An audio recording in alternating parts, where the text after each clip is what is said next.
there I was, sitting in the audience at the City of London Speakers Association. I'd plucked up the courage.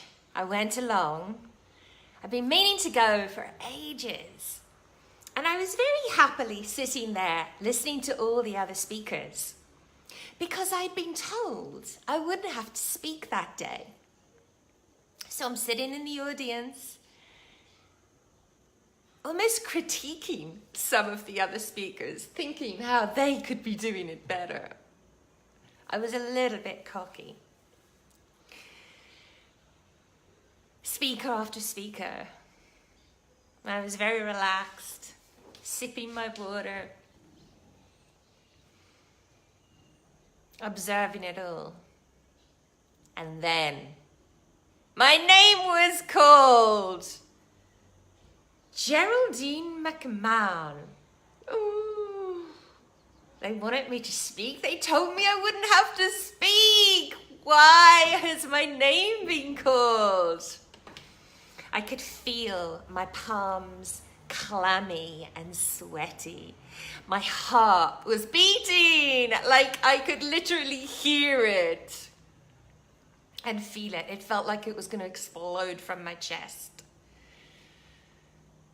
So I got up slowly, tentatively, knocking over my water, tripping over my bag.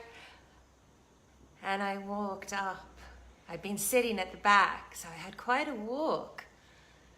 I should have been preparing what I was going to talk about.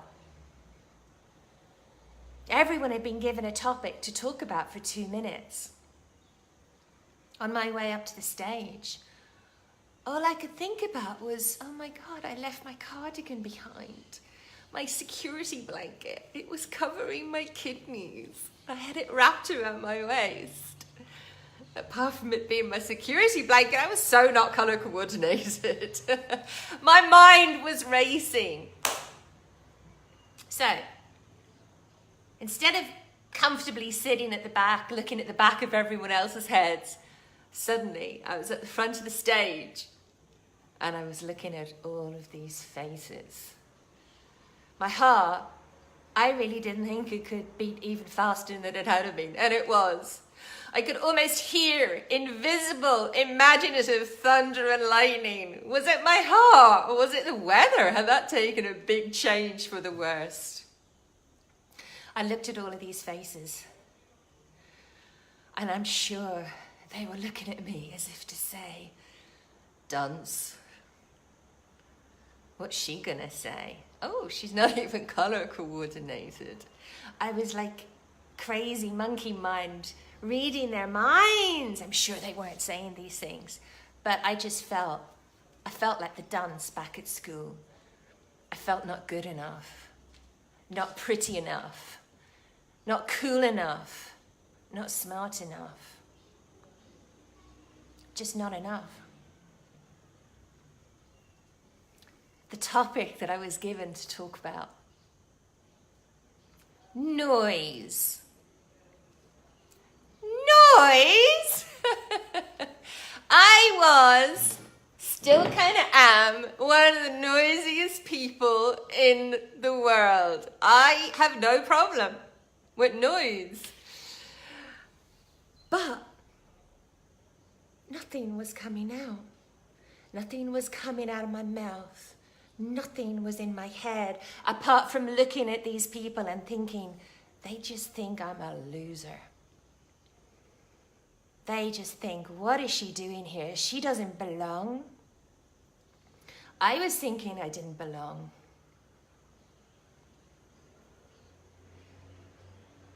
And then,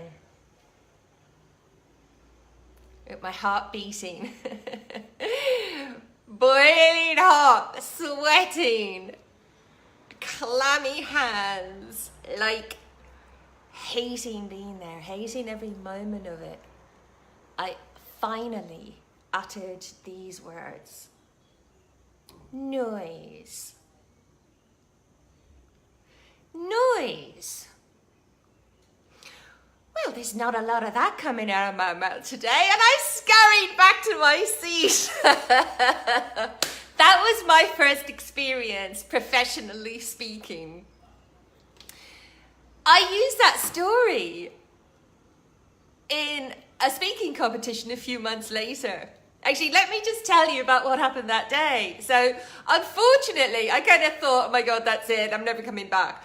But there wasn't enough people there that night, so we had to do it twice. So I was called up again, or I knew I was going to be called up again.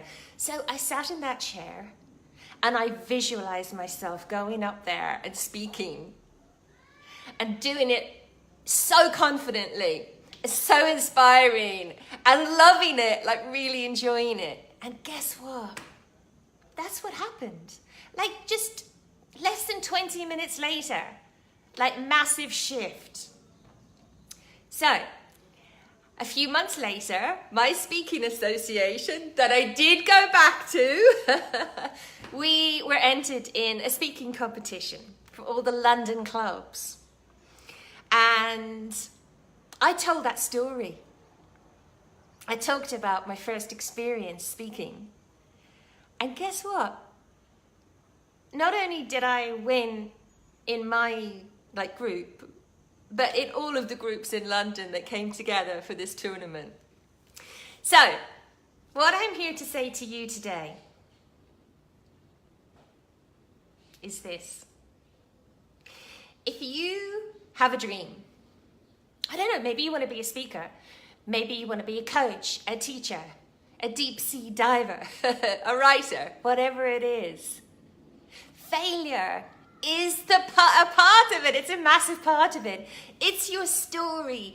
It's your lead that has been transformed into gold, i.e. your treasure. It's alchemy, baby. So keep going. I don't know who said it, but I love the quotation. The successful person just kept going one more time than the person who wasn't a success. So, the challenges are all part of the journey. They make it exciting. That's alchemy, baby. So, if you feel like you failed at something, I don't know. Maybe it was just a seed planted in the darkness. The invisible ingredients are hope,